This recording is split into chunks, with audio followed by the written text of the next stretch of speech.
muling lumutang ang panawagang pagpapanagot sa mga sangkot sa mga maanumalyang flood control project bunsod ng malawakang pagbaha sa Metro Manila at mga karatig lugar. Pero mula nang pumutok ang issue, ilan na nga ba ang nakakasuhan? Ating himayin yan sa pagtutok ni Joseph Moro.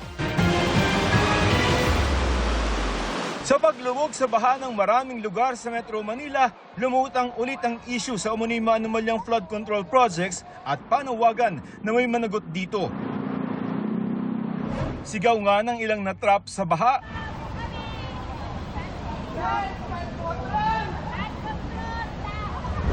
Ang panawagan hindi raw lingid sa kaalaman ng opisina ng Ombudsman.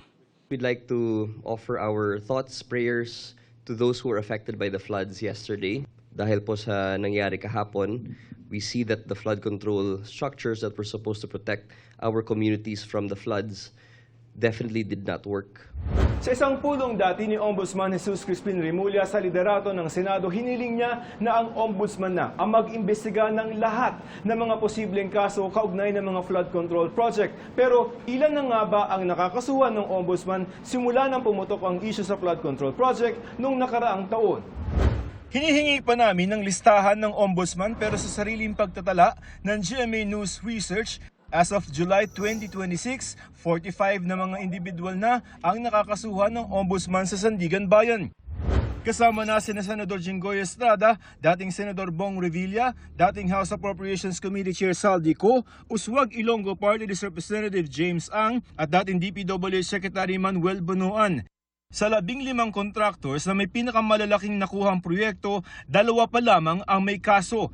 Ang St. Timothy Construction Corporation na mag-asawang Pacifico at Sara Diskaya na nakakulong na at ang Sunwest Incorporated na umunoy kay Co.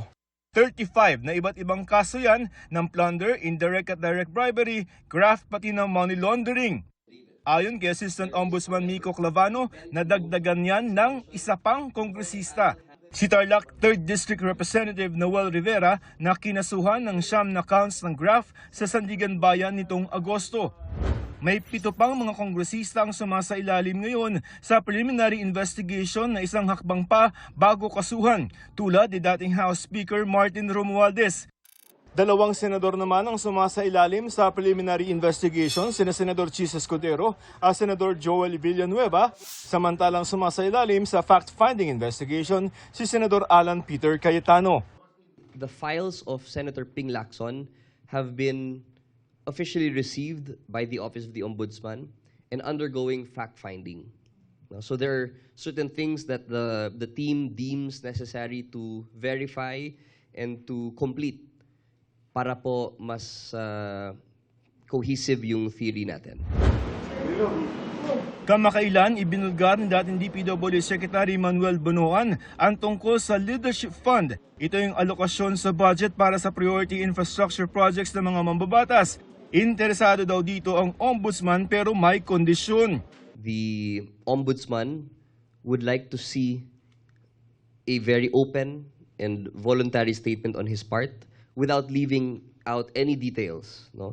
Kasi nung nabanggit ni Ombudsman dati, yung statements ho ni former Secretary Bonoan seemed to skirt certain issues, certain personalities. Ang gusto natin mag-tell all. Hiningan pa namin ang pahayag ang kampo ni Bonoan. Joseph Morong, Nakatutok 24 Oras.